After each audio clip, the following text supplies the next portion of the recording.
오늘 하세나 본문은 신명기 22장 13절에서 21절까지의 말씀입니다. 어떤 남자가 여자를 아내로 맞아 동침한 뒤에 그 여자가 미워져서 이 여자를 아내로 맞아 가까이 하여 보았더니 처녀가 아니었다 하고 비방하며 누명을 씌워 소문을 퍼뜨렸을 때 그 여자의 부모는 그 여자가 처녀임을 증명하는 증거물을 가지고 성문 위의 회관에 있는 그 성읍의 장로들에게 가십시오. 그 여자의 아버지는 장로들에게 이렇게 말해야 합니다. 내 딸을 이 사람에게 아내로 주었더니 그가 내 딸을 미워하며 내 딸이 처녀가 아니었다고 비방하였습니다. 그러나 이것이 내 딸이 처녀임을 증명하는 표입니다. 그리고 그 성읍의 장로들 앞에 그 자리 옷을 펴 보이십시오. 그러면 그 성읍의 장로들은 그 남자를 붙잡아 때린 뒤 이스라엘 처녀에게 누명을 씌운 대가로 그 남자에게서 벌금으로 은 100세겔을 받아서 그 여자의 아버지에게 주십시오. 그 여자는 계속하여 그의 아내가 되고 그는 평생 그 여자를 내보낼 수 없습니다. 그의 주장이 참되어서 그 여자가 처녀임이 증명되지 않거든 그 여자를 그 아버지의 집 문 앞에 끌어내고 그 성읍의 사람들은 그 여자를 돌로 쳐서 죽이십시오. 그 여자가 자기 아버지 집에 있을 때에 음행을 하여 이스라엘 안에서 수치스러운 일을 하였기 때문입니다. 그러므로 당신들은 당신들 가운데서 이런 악의 뿌리를 뽑아야 합니다. 결혼은 하나님이 제정하신 거룩한 예식이며 남자와 여자의 인격적인 결합입니다. 따라서 두 사람은 결혼 전까지 육체적, 정신적, 영적으로 순결하고 깨끗함으로 서로 간의 신뢰를 유지하며 상대방을 속여서는 안 됩니다. 그런데 오늘 본문에서는 한 남자가 한 여자를 아내로 맞이하여 첫날 밤을 보낸 후 무슨 이유에서인지 그 여자가 미워졌습니다. 미워졌다는 뜻은 아주 혐오스럽게 생각하고 증오한다는 의미입니다. 보통 이런 감정을 느끼는 경우는 결혼 초기 아내에게 당연히 기대했던 순결함이 발견되지 않았을 때입니다. 그러나 본문에 나오는 남자는 사실이 아님에도 자신의 아내가 순결하지 않다고 비방하며 누명을 씌우고 소문을 퍼뜨렸습니다.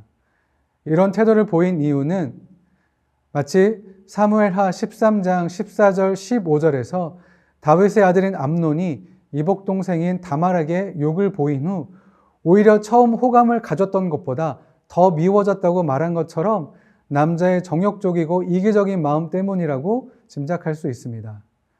그리고 비방을 했다는 말은 직역하면 터무니없는 말, 악의적인 말입니다.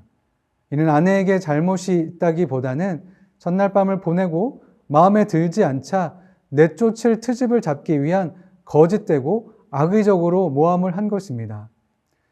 또한 누명을 씌운 것은 아내에게 나쁜 여자라는 낙인을 찍어 공개적으로 부정한 여자라고 말해 아내의 명예를 땅에 떨어뜨리는 행동이며 남편이 아무런 근거도 없이 아내에게 악의적인 말로 명예를 훼손하고 있는 행위라 할 수 있습니다.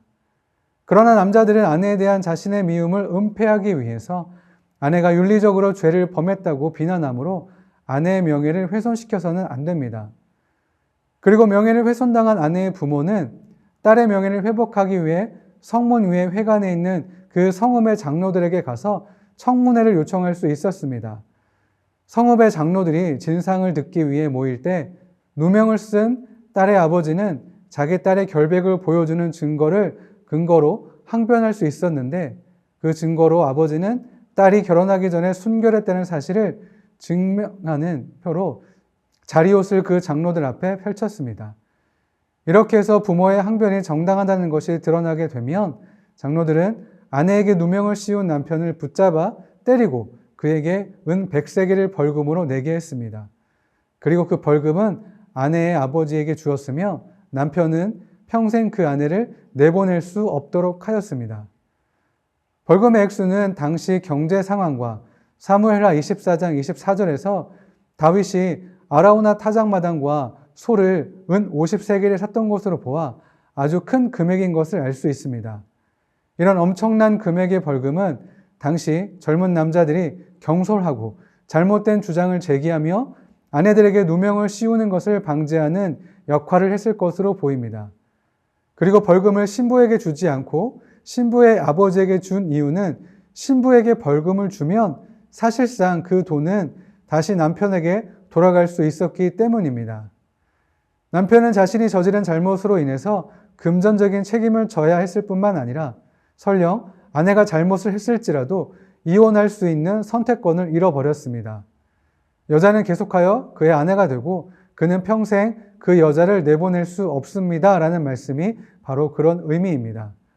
그러나 이혼해야 할 상황이 벌어진다면 아내가 남편과 이혼하는 것에 대해서는 본문이 그 어떤 제약도 가하고 있지 않습니다.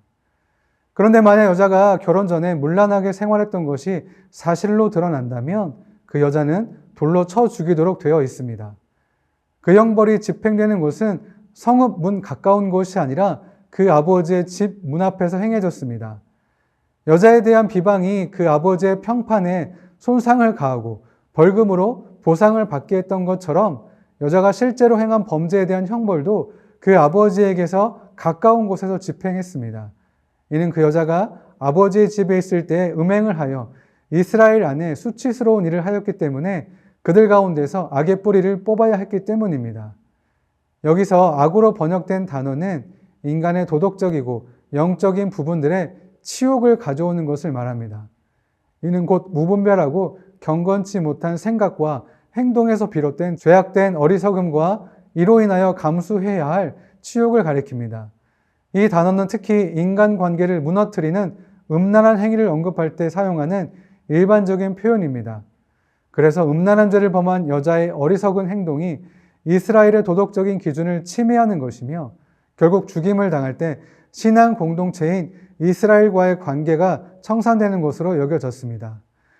이런 엄중한 형벌은 음란하게 행동하고 싶은 유혹을 받는 젊은 여성들을 제지시키는 역할을 했으며 부모들에게는 젊은 딸을 잘 양육해야 할 확실한 이유가 되었을 것입니다.